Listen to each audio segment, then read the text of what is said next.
Hi guys and welcome to my YouTube channel Robotics with Nuraj. Hello friends, this is going to be my first YouTube video. Also, this includes the introduction of the Arduino and how to set up the Arduino IDE. In the future, we will do various projects using Arduino based on this tutorial for them. So let's go straight away to the video. What is the Arduino and Arduino board?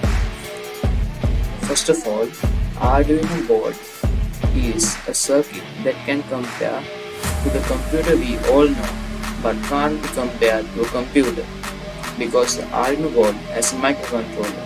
The computer has a microprocessor. The Arduino board can only do one task at a time. This is implemented according to a program we have prepared. So this can also be considered as our service provider. This can be used to make the projects we need to make your daily tasks easier. It's a very useful feature of our work. So this technology can be used for our hobbies.